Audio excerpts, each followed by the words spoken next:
Okay, so welcome to the Two Man Game podcast. We are recording this about a little after 10 p.m. on January 24th.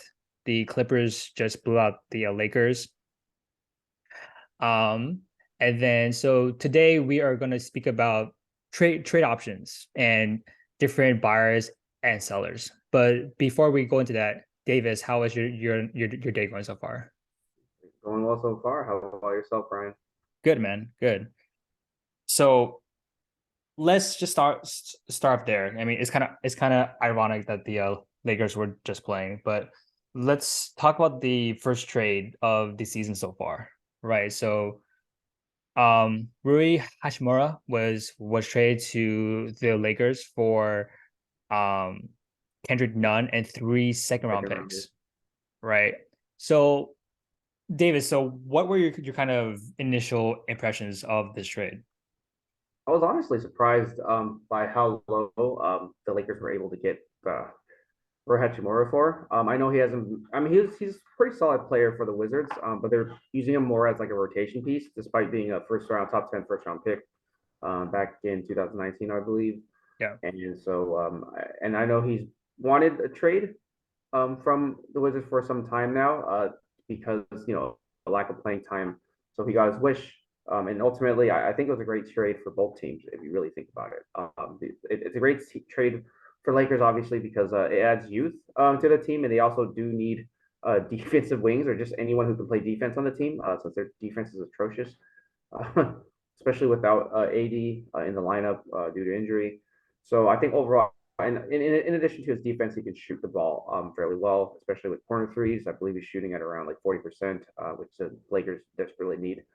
So on paper, the trade works out really well for Lakers, especially given what they gave up for him. With as you mentioned earlier, with Kendrick Nunn, who hasn't played well for them at all, even though it was a great initial signing when he initially signed with the Lakers. But ever since he came back from his injury earlier this season after missing last season, he just has been extremely inefficient and hasn't been getting too many minutes, which makes sense since he's not playing well. And in addition to that, giving 3 second round picks, which typically aren't valued much, but you never know considering the Lakers situation. They could be high second round picks later down the years, depending how things roll out with LeBron and AD for the future. So, and from the Wizards' point of view, right? Even though I felt like the Lakers got a good deal, I think the Wizards also got a good deal. I don't necessarily think Kendrick Nunn will have a large impact on the team, but getting 3 second round picks will help the team in the future, considering the Wizards situation. I don't really know what they want to do, to be honest. Do they want to tank or do they want to be a buyer? Just given they're kind of a mediocre team, but since they're in the East, they're good enough to compete in the East, but obviously not in the West. So, but having 3 second round picks gives them potential for them to improve the future or use them as trade assets. If they truly believe in this team, potentially leverage them along with their first round picks to grab a bigger star to help out Bradley Beal and Kuzma. Yeah, so to your point, Oh, they have Porzingis so as well. Yeah, and yeah, Porzingis. so to your point, Rui's one of those players that he has all the physical skills to be a good scorer, be a good defender. To your point about his shooting, so the percentages would tell you that he's the average shooter, but on catch and shoot corner threes, he's actually about 42%, which is really good, right? So, um, in Washington, he spent his years when not only was Washington a bad team, Beal was in and out, Westbrook came and went, the pandemic happened. He's one of those players that did not get enough playing time, did not get enough games due to the pandemic. And it was a sophomore year when he joined, and when he's a rookie, it was Westbrook coming. So it's like, well, Westbrook came in a sophomore year too, but basically he's in the situation where the franchise was up and down, a lot of player movement, not a lot of games being played, not a lot of consistency, right? So he never developed the way that you would want him to. Having said all of that, he shows flashes of good offensive skills. He shows flashes of good defense. He's never been consistent with all of the above.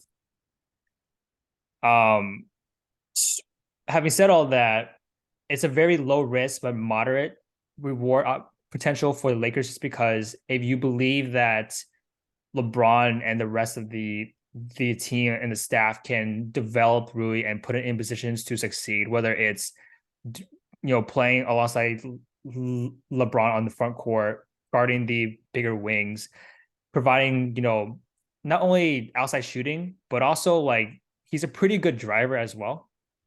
He knows how to use his body when he drives.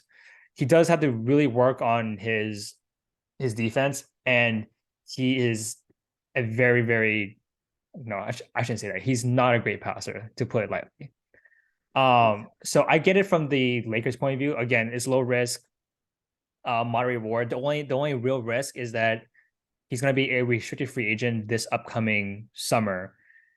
So if he doesn't play well, you lose, your all your second round picks. That's not a big deal. But then the dilemma that comes up is if he does play well and you want to retain him, he's going to cost you roughly $15 million, right? Because he turned down an extension at around $12 to $13 million this past summer. He's on an annual basis. He's going to cost you probably closer to 14 to 15. I'm going to guess. I don't know his exact market, but the mid level right now is around 10 to 11 million. So most people, in his case, I would guess that he wants something a little bit higher than the mid level. If you give him like 14, $15 million, you literally just used up half your cap space if you are the Lakers, even after Westbrook is off your books, right? So you only leave yourself room for another role player on the offseason. Now, for the Wizards, to your point, he was unhappy. To your point, he wanted to trade.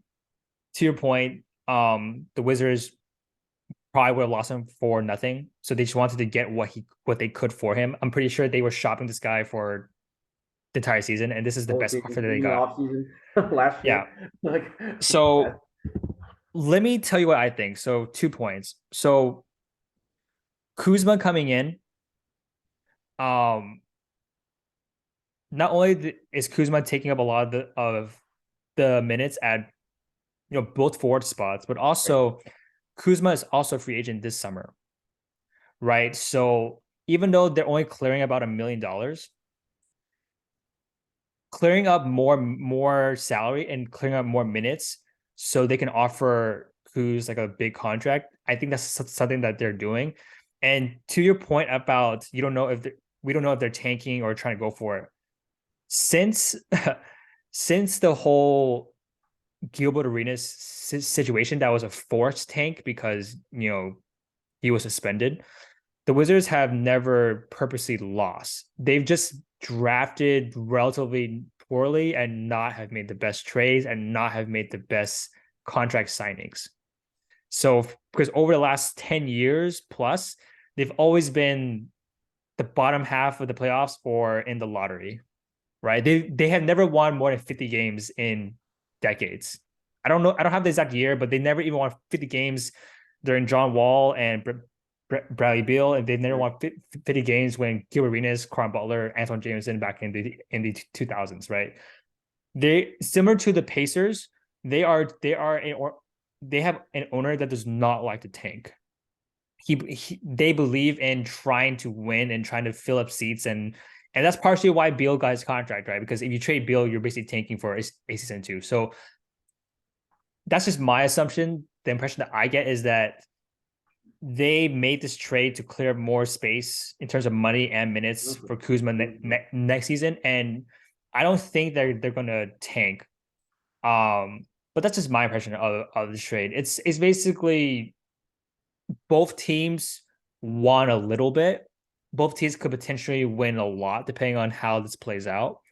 I'm more surprised, and this is based off of, I forget his name. I think he's on Yahoo News. He said that the Suns were talking about this trade for 3 second round picks, something in the same neighborhood. I forget his name, but I'm more surprised that the Suns turned this deal down because Jay Crowder, Rui, somewhat similar players in terms of being physical forwards, can shoot a bit.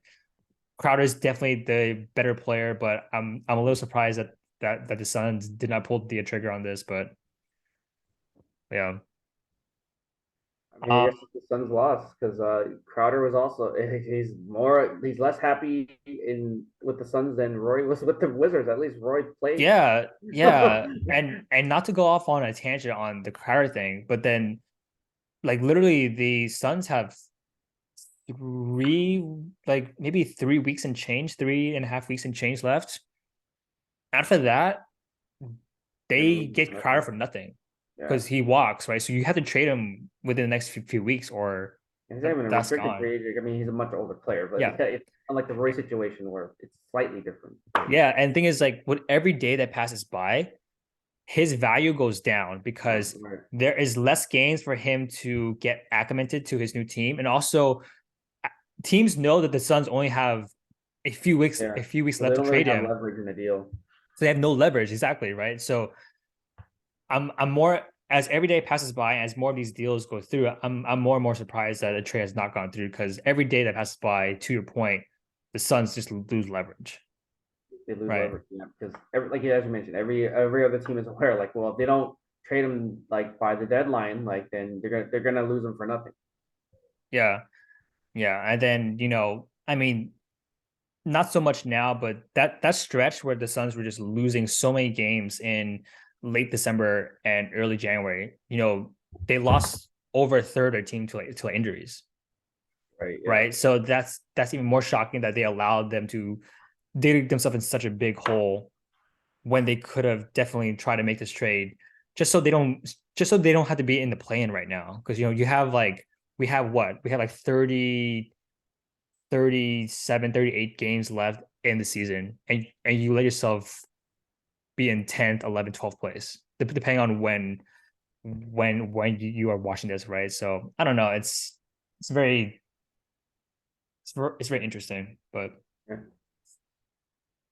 okay, so let's move on. So let's talk about two teams that could be potential sellers over the next few weeks as we come closer to the trade deadline. So because right now we are about 60% of the way through the season. The first trade just went through. So I think people are starting to understand where their teams are. So now we are going to see some sellers. Um so which teams do you want to discuss in terms of selling first? Sure. So I think the team that I think we should discuss would be the Utah Jazz. Um, they started the season really hot. In fact, they were in the first seed in the West for a couple of weeks, which is amazing considering we all expected them after trading away Mitchell and Gobert elsewhere that they're going to be one of the worst teams in the league. But in fact, they're one of the better teams in the league. I would say better teams. They're not the best team, but a lot of great things have happened so far in Utah. But I think they're settling down now, and they're essentially late lower seed playoff team as of now, just due to the fact that the team is filled with really solid role players, and in addition to that, the development of Laura Mark has been remarkable. Right, he went from essentially a role player with this during his time with the Bulls and the Cavs until now. So his development's been amazing for them. In addition to that, in addition to that, they just have a really solid team um, with essentially the role players that Mitchell and Gobert had, like Jordan Clarkson as a key piece, not necessarily a role player, but a key starter in Mike Conley. It's and then acquiring and then just I guess utilizing the piece that they acquired from both the Cavaliers and the Timberwolves as well, such as one key piece would be like Malik Beasley. I think he'll have a lot of value as a scorer for a team off the bench, as well as having Jared Vanderbilt, who is a very solid defender that I think, and a really good rebounder as well, that I think a contender can leverage and would like to have a part as a member of the team to help with those facets of the game. Yeah, so so as of right now, the Jazz, just to do a quick like recap. So they basically turned their two all-stars into a younger all-star, a very, very solid looking rookie center in Walker Kessler. He's playing very well, Oh yeah, right? okay. Seven picks, I believe five swaps, and a few quality role players that you can retrade, right? Whether it's Vanderbilt, like you mentioned, or like Beasley and so on and so forth, right? So they literally Oh, have a that's nice. massive treasure Yeah. chest right now, and literally massive treasure chest, right?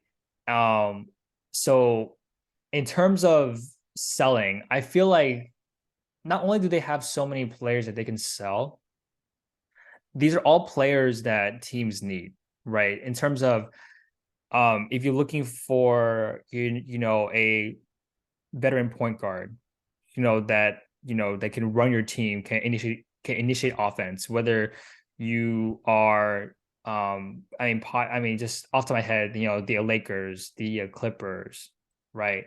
If you need like a combo guard that can score, that can play make a little bit, doesn't matter if he starts or comes with the bench. And Clarkson, teams like the Suns, the Heats, just off the top of my head, like even to a lesser extent, like the Bucks, this Clarkson is a player that can fit so well in so many teams, whether especially teams in the playoffs that need an additional score or like playmaker, like that could come off the bench. Right. Um, to your point, Vanderbilt, super hustle player, can defend, can hustle, can't really bring too much offense, but similar to Brandon Clark in Memphis, he's someone that can get a lot of offense rebounds, can hustle, can like play D. Every team needs that, right? And Beasley, pretty good shooter. Every team needs more shooters, right? And not to mention Olynyk, who's a pretty decent all around Around big big. man. He Yeah. he can play a little bit decent IQ, can shoot a big, can like play make. So they have so many options. Um, for me personally, none of these players equate to like a first round pick or like an unprotected first round pick, but they definitely equate to at least one one first round pick if they're done in pairs. So like just I don't know, pie in the sky. Like if the Lakers really wanted Conley, but for me, like an unprotected pick does not equal Conley. Like if they say we'll give you, I don't know, Conley and Vanderbilt for like an unprotected pick plus a heavily protected additional pick or a pick swap. I can see that happening. I can see, I'm trying to think of other things. Like I can see the Mavericks, right? Who right now, they definitely miss an extra guard, right? That can really initiate offense. So Luka doesn't have to initiate the offense too much because Dinwiddie is not really a traditional point, right? So I can totally, and also the Mavericks also last in rebounding, and they're also near the bottom in like defense, right? So if you wanted to go after Conley and Vanderbilt to kind of go out to not fix, but improve your point guard situation, but also improve your defense and get some more rebounding. So that's something that I can see. The Mavericks only have like one or two picks left to trade. So, but to your point, like Utah has so many players that they can flip. There's so many combinations and so many teams. Not only that, so many teams that need these kind of players, but so many teams in the playoffs that can use these type of upgrades, right? Because when you're in the playoffs, you're not going to try to trade for a star. You're going to try to trade to upgrade your bench, upgrade a one of your starting positions, and Utah has an overabundance amount of players that can do that. Absolutely. Yeah, they have a lot of plug and play guys that can essentially fit anywhere. Because they're so good at their specific role. Yeah, because they literally have a like if you had they literally have like a decent starting lineup that if you exclude marketing, right? If you had Conley, Beasley, Vanderbilt, Olynyk, and whoever else you want to throw in there. That's a decent starting five that have an array of skills that can fit on almost any team, right? Other than Vanderbilt, there's everyone there.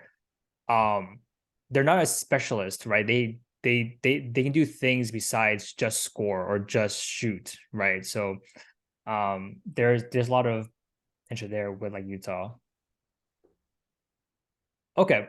So what other team do you want to discuss regarding as a possible seller? I'm gonna go with the Toronto Raptors. This is a really good one. Okay. Go ahead. Sure. So with Toronto, they're not playing well this year.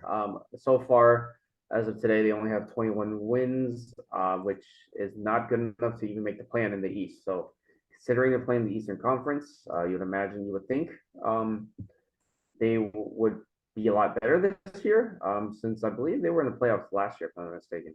Mhm. So I'm not sure what happened.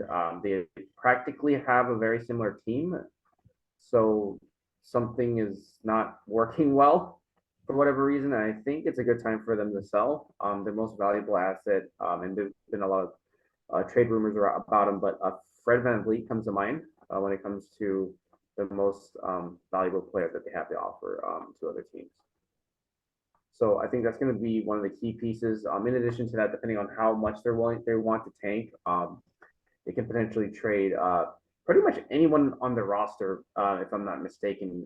Including Siakam, who they played extremely well, with their recent extension. And then in addition to that, OG Anunoby, who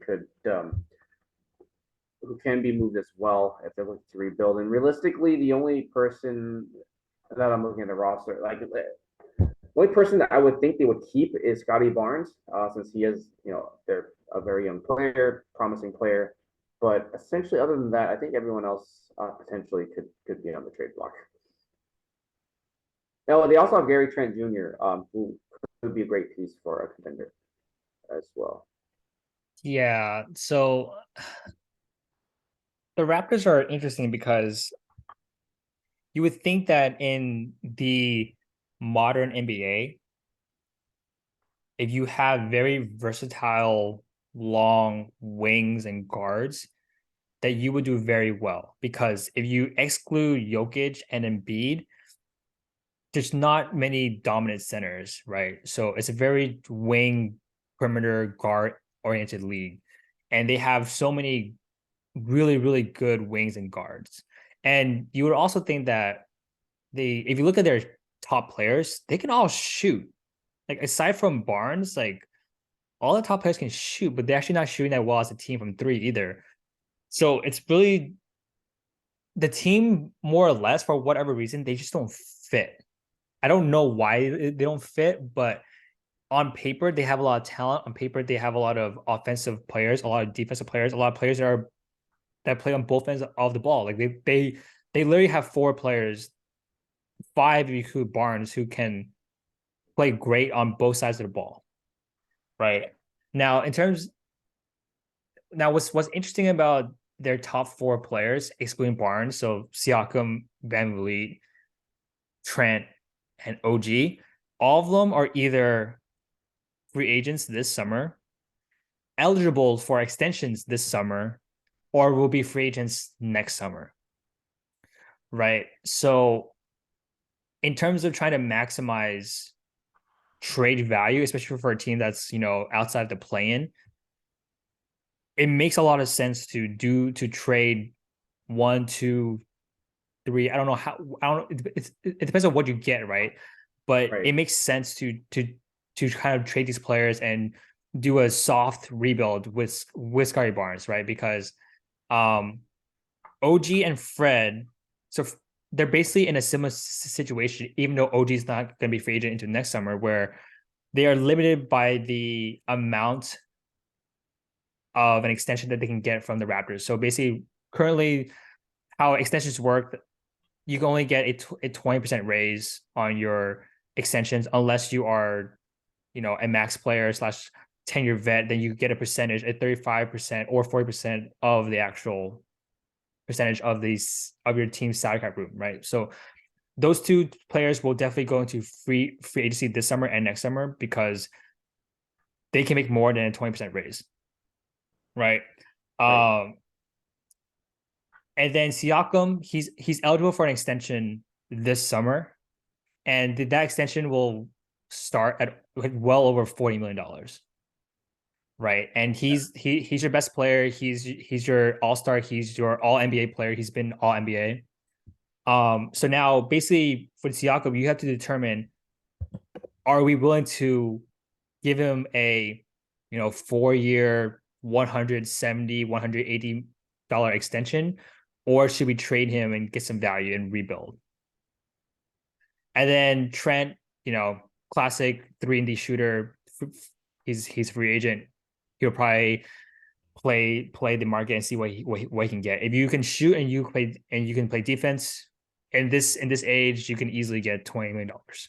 Some players can even get 25. So for them, I would honestly just see what offers come in. Right, they still have three-ish weeks left to the trade deadline. All these players either have under market contracts. All these players are in their 20s. All these players are two-way players. I would just play it out, see what offers come in the next few weeks, and see what the best offer is for each respective players, and just see what you can do, right? But in terms of staying pat, you cannot stay pat just because, as I mentioned, all these players are either going to be free agents, they're extension eligible, either this summer or next summer, right? So the chances of you keeping off all these players as part of your team over the next 18 months, it's probably not going to happen, right? So it's best to see what Unless you you're can winning or get. like competing for a championship. Like that's the only exception where I can see where they might have some flexibility, or someone might be willing to take a cut of some kind, but they're not in that situation. So I Yeah, would and thing agree. is, like, you don't have to do like a full on rebuild either. Like you can do a soft rebuild. You don't have to like trade all of your starters. You can literally trade to get a good pick this year, and do a soft rebuild, right? You don't have to go all the way to the bottom because you have a lot of talent and a lot of talent in their 20s.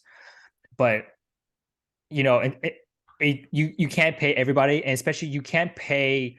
Not only can you not pay everybody, you can't pay 4 or 5 guys who none are considered like the top 10 players or even top 15 players. There's a couple of players that are like either all-star or borderline all-star level, like Siakam and you know Fred. Fred's not playing well this year.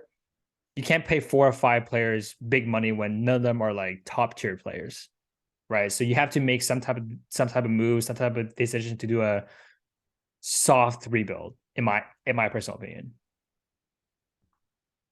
No, yeah, that definitely makes sense. I think realistically, the person that out of the group of players who could be a good trade asset for them, I think if I were to pick one person, it would probably be Fred.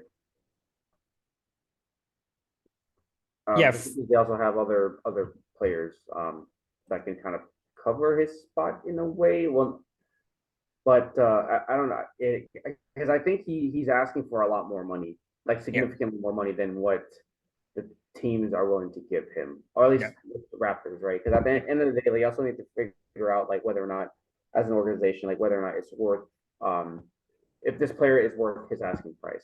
Yeah.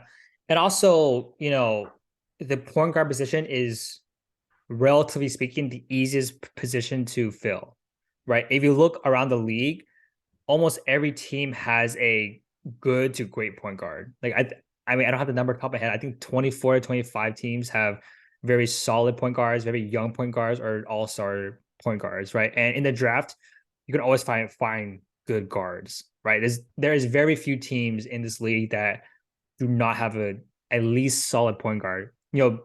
On the opposite side, there's not many teams that have good centers. There's not many teams that have good power forwards. There's not many teams that have good like two guards, but a lot of teams have good point guards. So, in terms of trying to backfill, for lack of a better term, Fred's role if you do decide to trade him. Of all the positions, the point guard spot is the easiest one, relatively speaking, to replace. Yeah. So I mean, yeah, I would completely agree with that. Since I just mentioned it as well. So um, I mean, he can help a ton of a few playoff teams who are looking for that type of guard support. I mean, I think a team that I just watched was, I mean, people like Lakers. I think the Clippers could use more guard support. John, I mean, I know they have John Wall, but he's not playing. He'll have flashes of his old self, but he's no longer that all-star player. Yeah, I And mean, like he's meshing well with the team, on at least on the court. yeah, I mean, you would have to find a way to make the numbers work, but Yeah, and also they have Reggie Jackson as well. I mean, he's yeah, solid. But between like Jackson and Van Vliet, I think Van Vliet is a better player. yeah. The problem with Van Vliet is he's not worth, in my opinion, two unprotected picks, but he's worth more than one protected pick or one unprotected pick. So, and the Clippers can only trade one pick right now. So I don't. So and I feel like the Clippers would lose a bidding war against the rest of the league if Fred was on the market or being actively shopped on the market, right? The Lakers, they might have enough to get Fred, who knows, but they have to find a way to make the numbers Yeah, work I don't because know. Westbrook makes twice as much as Fred. Um, so, but again, like Fred makes a lot of sense on the Heat. He makes some sense if the Suns want to do a soft reset. I mean, he makes some sense in Dallas, even though Dallas does not have 90 picks to trade. Um, he makes some sense in, gosh, like I'm just looking through the teams right now. Even though the Bulls don't have a lot of assets to trade, he makes some sense on the Bulls. His So ball I is going to mean, be out probably for the this year as well. yeah, I mean, even though I mean the Wolves cannot make a trade at all, but he would even make sense on the Wolves too. But yeah, On paper. so like yeah, there is a lot of teams that can make this work. Okay. Is there anything else on the Raptors or any other teams that are potential sellers that you want to discuss before we move it into buyers? I think that'll be good for today. I think we can do another one of these as we inch closer to the trade deadline.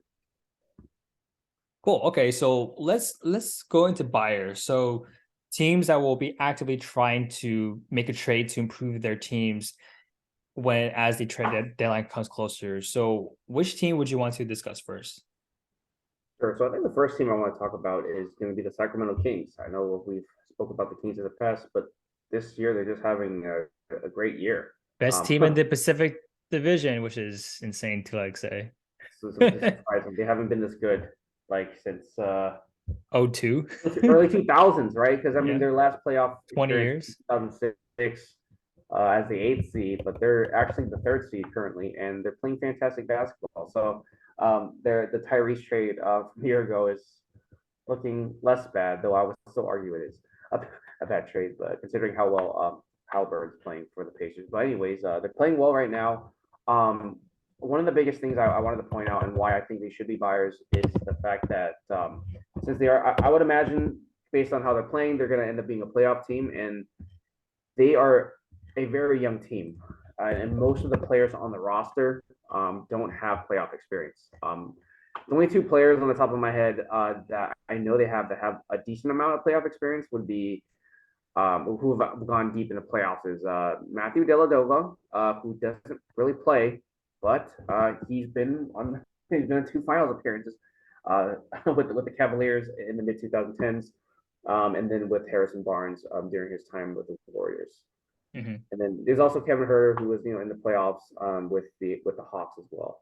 But outside of those players, everyone either is very young or hasn't played in the playoffs. So I think for them, in terms of leveraging pieces, I know that there's been talk of them trying to move Harrison Barnes for the longest time now. Though he is one of the veterans on the team, I think they potentially could try to move him. in order to acquire perhaps either another forward that can provide them, I guess, a better big defensively. Since I know Sabonis is a great offensive big, he is not the best defender, and then their center position is just kind of in shambles in a way. I know they play Sabonis kind of like as a center at times as well, but if they have a more defined role, I think it might have been the team might be a little bit better if their bigs were more defined. Because right now, in terms of bigs, they're kind of mixing things up like Trey Lyles, and they also have Alex Len, who's okay. They don't really play Rashard Holmes, even though they pay him 11 mil a year. So that's like one section that I think they can improve on. In addition to Harrison Barnes, they can also potentially try to get something for maybe Davion Mitchell, who is a fantastic defender, actually, a perimeter defender. But as of now, he's still a very young player, so he has time to develop. But I feel like he's only a defender right now, as he's proven that he isn't a great shooter for the time being. He's still a young player, so I don't want to completely write him off. He has time to develop his shooting skills. Many players have done that, so it's definitely something that's possible. And yeah, everyone else that they can leverage or have, I don't really see the Kings trading. Like Keegan Murray, the rookie they just drafted. Kevin Huerter they just traded for, who's playing extremely well for the Kings. He's pretty much a key piece of that offense. And then Malik Monk's also playing fairly well for them as well. I don't really, and they just signed him. I don't necessarily think they're gonna move him either. So Yep. um, Yeah. So let me make the case. I'll make both cases why I think they should make a trade and why I don't think they should make a trade. So let's start off with the case for them to make a trade. So as you mentioned, they're third in the West right now, right? Surprising everybody. They have an amazing offense. We've talked about their offense before, how they run it. It's very efficient, very difficult to guard, right? The three cases, or not, let's say three cases. The three cases why they should make a trade. One, to your point, very young team, very other than Barnes and Delhi, not much playoff success. Sabonis has a few playoff. Yeah, a few with the Pacers, but losing it in the first round. Yeah. Right. So very young team. Two, their record is a bit of fool's gold. So what I mean by that is, for the most part, they have beaten the teams that they should beat, unlike the Warriors, this season so far, and their schedule has been relatively easy. And just to give you an idea, they have won the seven of the last 8 games. The teams that they beat over the last 8 games: Orlando, Houston twice, San Antonio, the Lakers, OKC, and Memphis, who rested Jaw. So they've beaten a lot of the bad teams recently, and not only recently, but for the entire season. But that's a good thing, because as a young team who's trying to make playoff noise, you have to beat the teams that you are better than, right? So build confidence in the team. Yeah, so their record, although good, is a bit of fool's gold because they've been a lot of really bad teams. And then lastly, why they should make a trade, in my opinion, is not only are they in the bottom half of the league in terms of defense, even with a good defensive head coach in Mike Brown, they don't have good depth. While they have solid bench players like Holmes, Mitchell, to your point, right? These players have really, really distinct weaknesses. And in the playoffs, teams will target weaknesses in your players, not only in your starters, right, but also especially on your bench, right? So their bench is pretty subpar, that they can't contribute that much in the playoffs. And even if they could, they have so many weaknesses on the players on their bench, whether from offensive or defensive, can't shoot, can't rebound, whatever it is, that they will get exposed in the playoffs by a good team. So those are the reasons to make a trade. In terms of reasons to not make a trade, to your point, they are basically playing with house money, right? Unless a major injury happens, they're going to make the playoffs. They haven't made the playoffs in 17 years, right? if they happen to get a lucky matchup and they win the first round, that's just gravy, right?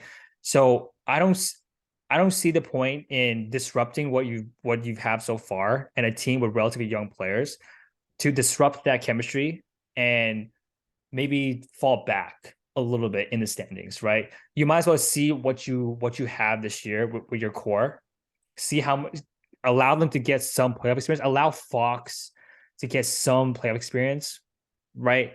See what you have in the summer and then reevaluate in afterwards, right? So that would be the case to not make a trade. Uh, if it were me, I would probably make a very subtle change, very subtle, solid bench player, maybe a veteran to kind of help solidify that bench a bit. So you have someone that you can count on, right? It's not an apples to apples comparison, but just use the Warriors since we were talking about the Warriors earlier. They had what made their team great last year was they had very solid veteran bench players, whether it was Porter or Bielisa or to even though Payton was even though he was a two-way player initially, he's been in the league here and there the last 7 years. So getting some solid veteran bench help would help the Kings. I wouldn't give up a first round pick or someone in your rotation for that, but if you can make some adjustment on the fringes with some second round picks and some expiring contracts, I would do that. But I wouldn't make a drastic change to your like top 5, 6 players in your rotation right now. That's true. I guess my but the reason why I specifically brought up Barnes is that he is an expiring deal. And so would you lose Barnes for nothing, or do you want to re-sign him? He's turning 30, or he's already 30, or somewhere around there. So would Yeah. you be willing to invest more money into Barnes, even though he's already part of playing well So with the Kings? That's the yeah. that's a tough thing. And then in addition to that, I also wanted to add that the Kings recently, the evidence would be the Sabonis trade last year, that they're willing to take these chances Yeah. in these big moves, right? And so obviously things were not working at all last year, so that's why they made the move. But I think that trade is one step closer to getting them to get to what they want to be, which is hopefully a contending team at this point. Mhm. I think their recent history of making big trades, based on that, I think they potentially could be in position to make another big trade, because I think Yeah. from a money perspective, it gives them more flexibility to trade Barnes, so that not necessarily flexibility, but like more opportunities for them to trade Barnes and get something in return, as Yeah. opposed to completely like losing him for nothing or over investing him, because if you overpay him, then you're kind of stuck with him, which could be a good or bad thing. I don't. I think I like Harrison Barnes, but I don't think he's going to be the player that's going to move the needle for them in Yeah. terms of transitioning the team the way it is right now into like catapult them into like a championship contender. Yeah. So my counter to that would be I agree with you that Barnes is an expiring contract. He's valuable to the team. My my counter is even if Barnes leaves, you're basically going to just move Murray into his slot. And right now Murray's playing mostly small forwards, sometimes stretch four when the Kings go small. But you would basically allow Murray to get more minutes and get more shots. And if you needed to find a Barnes replacement, getting a veteran stretch four is not too difficult. I mean, the first person that comes to mind is who's going to be a free agent this summer is Crowder, right? And he would probably be cheaper than Barnes. That's just someone off the top of my head. Sure, but I'm I'd sure. rather give Murray the opportunities, as he is a younger player and he's more likely going Yeah. to be there for a longer period of time, right? So Oh I yeah, rather no, yeah, I totally agree with you. All I'm saying is whether Barnes stays or goes, it doesn't really hurt the Kings because if he stays, good veteran presence. If he leaves, more opportunity for the Murray to develop.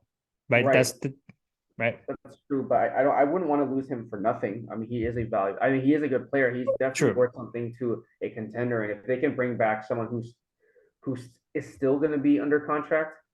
Since I believe they're under the cap, who's still going to be under contract for maybe 1 or 2 years, that can mesh well together, specifically help their bigs defensively, because you know Sabonis is like they're essentially their only quality big, and he's a terrible defender, and so they need someone who can either grab rebounds or play defense, or ideally both, right? And I think leveraging Barnes and maybe another bench player can, along with they have picks, right? So Yeah. leverage something to try to get like a big man who can help them in the long run defensively, to complement Sabonis. Yeah, this is another team that can definitely be a trade partner with the Raptors if the Raptors want to do some business. I mean, Siakam would be great. I mean, I Yeah, know they're yeah, going to be kind of small-ish, but considering their offense, he would fit in. Though I don't know if he necessarily fills that defensive void, but yeah, yeah. And even though he fits with the Kings, I don't know if the Kings want to go paying $40+ million a year when they have such a young team so far. So exactly. So yeah, I mean, I don't know exactly what they want to do, but again, I just think Barnes gives them a lot of flexibility. And in addition to Barnes, there's also like as I mentioned, like David Mitchell. If they want to trade him, since I think he has some value considering he's a high first round draft pick who has something to offer to yeah, other teams. That's more of yeah, like a defensive skill. I mean, I'm not saying the other bench players aren't great. It's just their circumstance. It's like they just got signed, who are playing better for the Kings than what Mitch how than how Mitchell is playing for them right now. yeah. All right, so a lot of good chatter and debate on the Kings. Whether or not they'll be a buyer during the deadline is made to be seen. But I feel like there's a good case for them to make either a move around the edges or maybe like stay pat. So let's move on to another team. Um, what's the next team that you want to discuss as a potential buyer? Talk about the Phoenix Suns.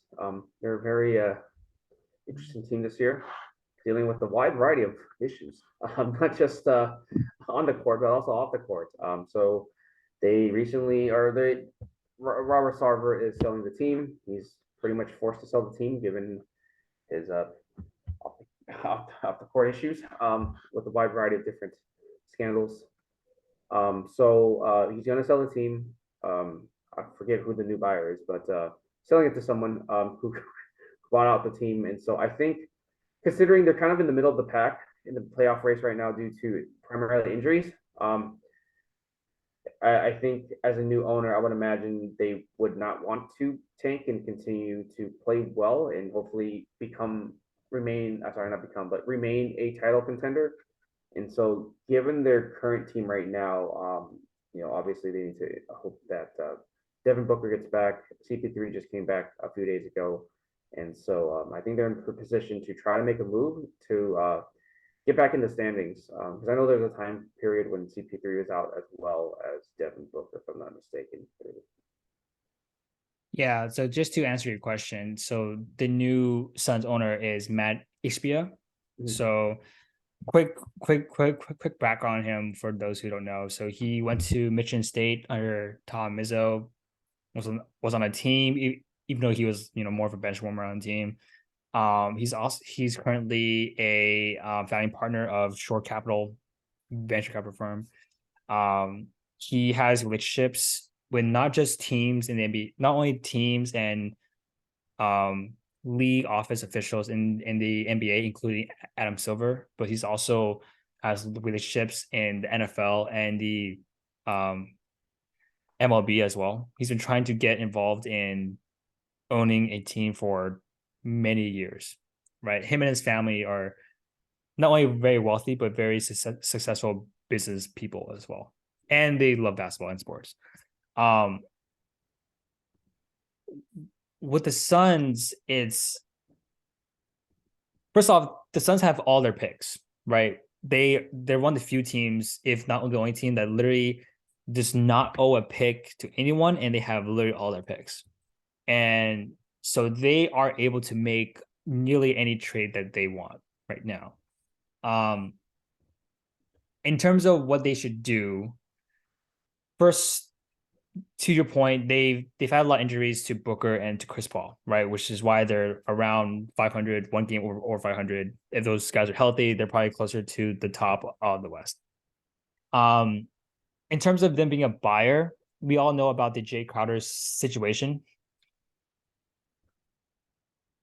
The reason why they have to be a buyer right now is because every day that passes by, every day that we get closer to the trade deadline, the Suns lose more and more leverage because Jay Crowder is not playing. He's a free agent this summer, and your last chance to trade him is at the trade deadline in a few weeks. Every team in the league knows this, right? So they're not going to give up fair market value for Jay Crowder because they know that the Suns have little to no leverage. So every day that passes by, you lose what little trade value that you have for Jay Crowder. So you need to make some type of trade ASAP, right? But just to assess what the Suns need, they obviously need power forward help, and they also need more guard depth, right? They right now are literally okay. They're literally okay at everything right now. Once Booker comes back, I think they'll be like a top 5, top 7 offense because Booker's one of the best offensive players in the league, but they are very average at rebounding right now, and they're very average at defense right now, just because they lack the players, they lack the depth right now. Just off the top of my head, a trade that makes some sense includes a team that we spoke about earlier. Is if you wanted to kind of upgrade your power forward spot, get some more guard depth, because right now they don't really have a playmaking guard off the bench that can score and or facilitate. You can do like a Jay Crowder and a campaign for Jordan Clarkson and Vanderbilt, and their salaries almost match, right? So you get a power forward who plays defense, that can hustle, that can rebound, which is all three that you're lacking, and you can upgrade your guard depth right now, because campaign is your best guard, right? Clarkson is a massive upgrade over that. Now, what the Jazz would want in draft compensation, 1, if not 2 picks, probably. Is it worth it for Clarkson and Vanderbilt? Debatable. Depends on what kind of protections, but off the top of my head, that's a trade that they could make. But regardless, the Suns need to make a trade. I'm gonna guess that their owner wants to make a trade for the sole purpose of trying to make a big splash as new owner, try to win. But again, every day that passes by, they lose more and more leverage on any type of Jay Crowder trade, which is something that they need to address ASAP.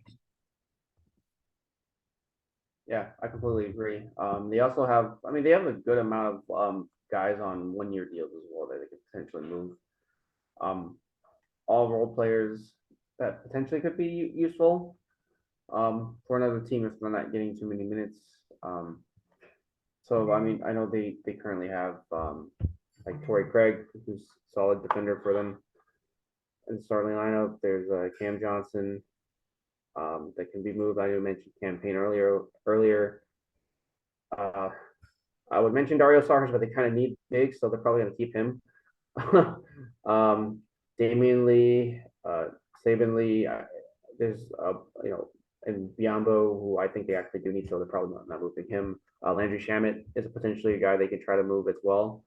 Should try to get help, and as you mentioned, shore up their bigs, because they're not playing too well. And Aiden's also out recently, so that doesn't help them either. So they also need support for Aiden. Yeah. So I mean, other than Biombo. Yeah, I feel like the Suns, they don't have a solid sixth man, if that makes sense. They have a lot of good bench players that are very solid, but none of them you could say, I want this person on my team to close out a fourth quarter of a playoff game, potentially speaking, right? So whether that's the backup guard, backup forward, whatever it is, they need to make some type of upgrade, right? But yeah, I like to agree with you there.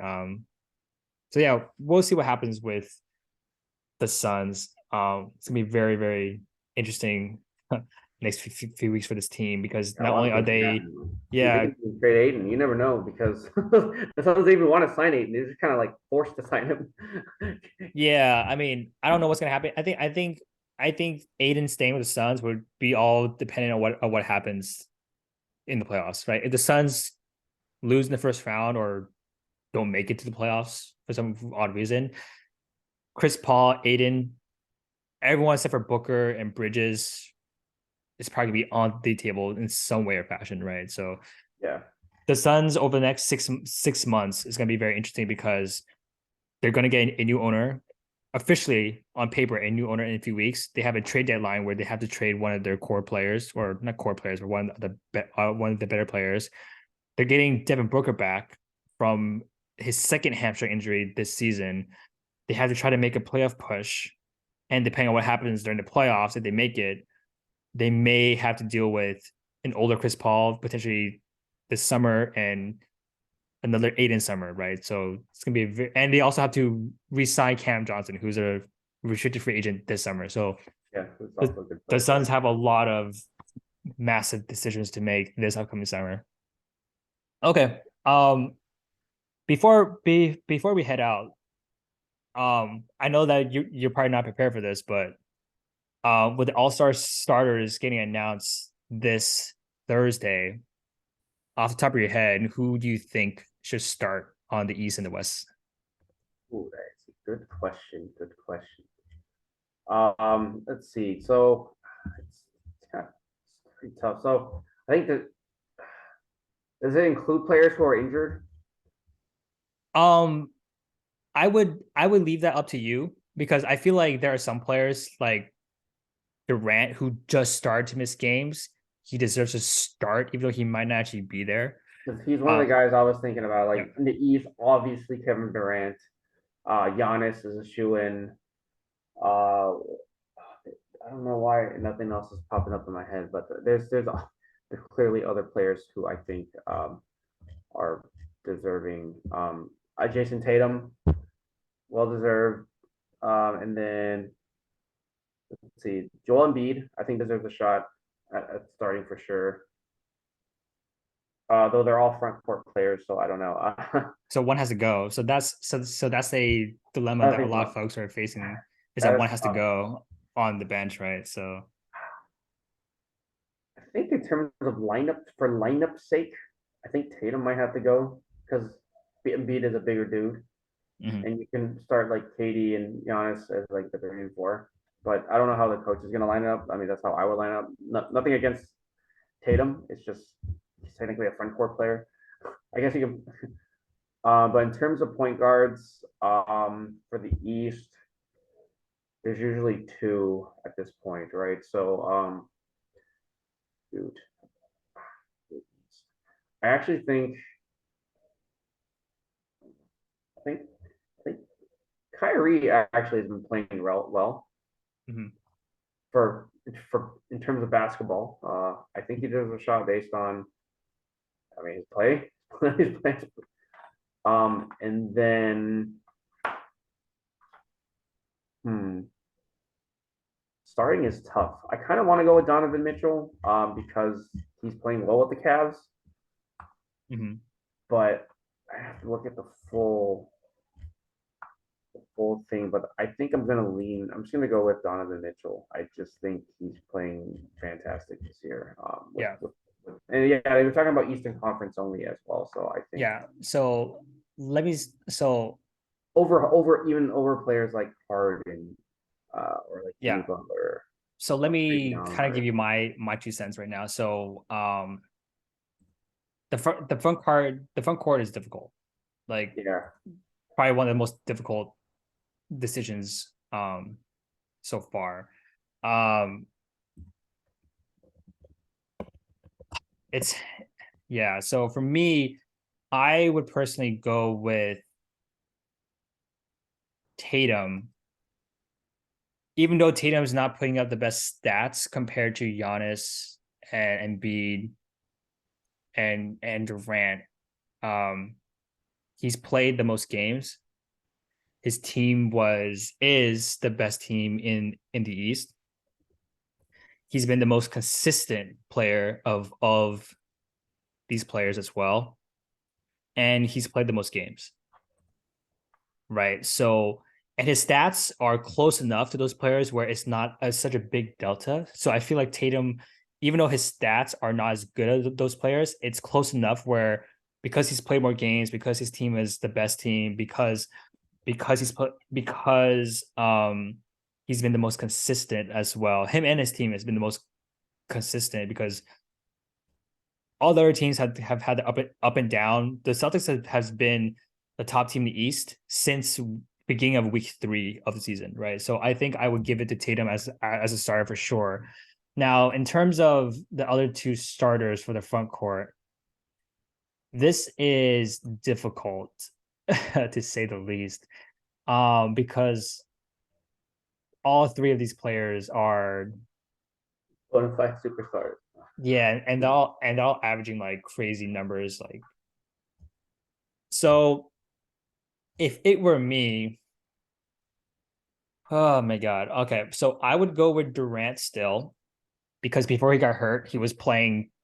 Yeah, I mean, I don't think Other, realistically Durant's gonna not start. So I mean, yeah, I think Tatum would probably take his spot, but yeah, I assuming would, everyone's healthy, that's I yeah, would yeah, say. yeah.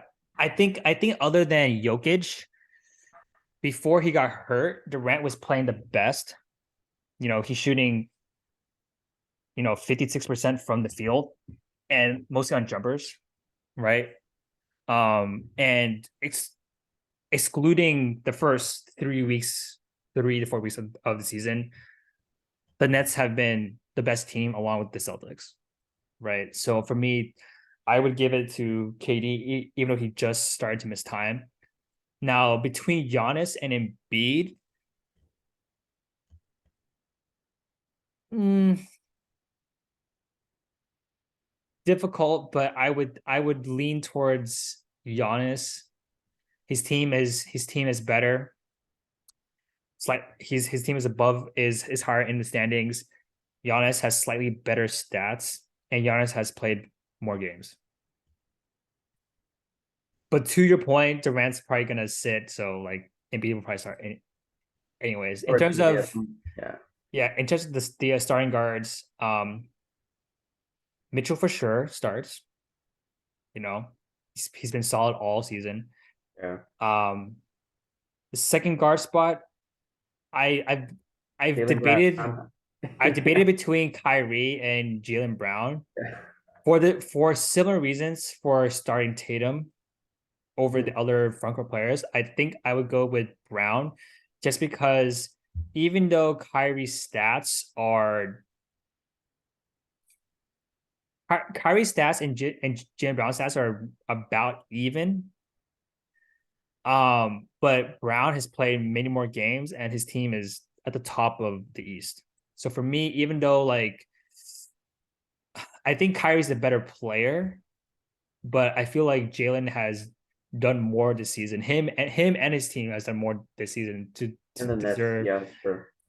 But Yeah, if if Kyrie didn't miss those 7-8 games, and this could be a very different conversation. But it's mostly just because of the games missed and the Celtics being higher, right? So not a close yeah, call, but yeah, I don't know. It's hard to tell. I mean, realistically, I mean, I guess you're asking me for my opinion, but I'm also like factoring in like how like fan voting, as well as how coaches mhm, would feel as well, right? I think Kyrie would probably win fan vote. I didn't agreed. because he's just more of a recognizable name than Jalen Brown. Yeah. But maybe the players and the coaches are probably going to pick Jalen Brown over Kyrie. Mhm. Um, I mean, it's tough. Yeah. The two players too. I mean, objectively, like I mean, minus the stuff out off the court with Kyrie, like objectively as a basketball player, he is really good, and so is Jalen Brown. It just really depends on because I feel like Brown for me is more of like a swingman. He can realistically play like the 2 or the 3, Mhm. like because of his size and strength. Um, Yeah. like Kyrie is more of like a defined 1 in the backcourt. Yeah. I But think I I mean, think I I think I'm think to gonna your have to stick with point, my point. I don't know. I would argue Irving I might think to your be point, I think Irving would there. start just because of the fan voting alone. Yeah, But I do agree with you that, in my opinion, along with Steph and Jokic, Irvin's probably one of the top 3 players, most fun to watch. You know what I'm saying? yeah. So, okay, I would let's also argue go. he might be a better player than Brown, but they play different positions. Yeah, I mean, yeah, as an individual, not the collective as a team. hmm yeah. What about on the West? Who do you think should start on the West? I think it's a lot easier. So guards, easily Curry. I mean, I think just for name recognition and play, I know, even though he was recently, he just came back. You can make the argument for Ja, but it would have to be Curry and Doncic. I just can't. Hmm Like maybe Ja replacing one of them, but I honestly I think it's a very easy pick for me. hmm Not as hard as like hard to pick someone as opposed to like the East in terms of, oh, it's for the guards. For front court, I think LeBron just all around name recognition stats, and those Lakers aren't doing well. He's the most recognizable name hmm currently playing in basketball. Jokic, he still looks like an MVP candidate this year, so easy pick there. And then the last front court spot, I think it's gonna go to Zion, but I don't know. I think a surprise miraculous pick could be Laurie Marketing just because they're playing in Utah, right, for the All-Star game. But I'm gonna have to go with LeBron, Jokic, and Zion for front court. Yeah. So I agree with you with Curry and Doncic. I think Ja does have a case, but I feel like Curry's stats all around is better than Ja's. And there's a big enough delta between Ja and Curry in terms of stats where it kind of makes up for the delta in terms of team success and games played. In my opinion, it's not the same as Tatum and the other forward spots in my opinion, because especially for the first month and a half of the season, Curry Curry was, I believe, I forgot, his stats were better in the first month and a half of the season than it was during his unanimous MVP season. And but then Ja has been a bit more consistent, right? But then Curry's when Curry has played, he's been amazing, right? So I feel like there's a big enough delta in terms of just played where Curry would start, and not only that, he's leading the fan votes for the guards. So um, it's close for me. I think if this decision was made last week, I probably would have, or a week and a half ago, I probably would have went with Ja because has still been out. Right. But since Curry has came back, he's mostly looked the same, pretty close to it. So I think just because he's been playing pretty well the last couple weeks, I think I would go with Curry slightly. In terms of the front court, LeBron, Jokic, no debate there. The third front court spot is hard. If Zion was not hurt the past month, he would definitely be in. Markin has probably been the most consistent. It's just I'm honestly picking Marketing just because of the whole Utah thing. He plays for Utah. It's being hosted in Salt Lake. Yeah, and I don't think Denver deserves a second starter. I don't think Jaren Jackson has played well enough to start. He might make it towards the end of the All-Star team if he's lucky, possibly. Um, I would probably, if I had to pick, I would probably go with Sabonis if it was me. I don't think he was going to get in purely because of the fan vote, but in terms of where the Kings are in the West, third Due to currently, impact, I think, yeah, you're yeah, basing off of more like overall impact. I would agree with you in terms of impact. yeah, But again, like starting, I mean, he's gonna make the All Star team. I can't yeah, see a scenario where he isn't making the All Star team. agreed. But Yeah, like as a starter, I think name recognition does matter. And yeah. What's Zion is a more popular player than Sabonis. Yeah, and what's really going to be ironic is that if you look at the forwards, the front courts, and this will be the last thing that we talk about before we sign off. But if you look at the front court in the West, it's hard to pick all-stars in the front court in the West because there's not many to pick. Like I mentioned, like Jaren Jackson, maybe not. Aaron Gordon, not really. The Kings have Sabonis. The Pelicans have Zion, but he's hurt. Ingram's been hurt. Clippers, George, and Kawhi have not played enough games. They've been hurt. The Mavericks, nobody. The Suns, Bridges, maybe if you could try to argue it, but not really. Kind of stretch, yeah. Yeah, Marketing, yes. The Timberwolves, no. Golden State has not played well enough to deserve 2 All-Stars. The Thunder, no. Portland. Oh, yeah, not a starter. I think SGA deserves a spot, but he's not a starter, unfortunately. And he's not a front court player. You know, he would definitely get in as you're talking about starters in general, right? No, I'm just talking about front court All-Stars, period. Oh yeah, it's front court, yeah. Like can you come up with like, you know, seven or if 8? If AD wasn't hurt, he probably would be there. Yeah. But that's a big if, right? I was like, if he wasn't hurt, I think he probably would. Yeah. It's very slim pickings for like just general front court All-Stars in the West. Jeremy Grant. Like, I don't know. You know who else we got, right? Like, yeah. I think of players in the West. If Portland was where Sacramento was right now, the Jeremy Grant would probably get in, but yeah, they're 12th in the West right now, so probably not. I mean, I don't think Aiton's played well enough to really deserve a spot, so there's that as well. Yeah, like between it's like Jokic, below Jokic, like a big delta between Jokic and Sabonis and Marketing. And there's another big delta between them and like Aiden in terms of like overall performance this season, right? Yeah. He's just not having a good season.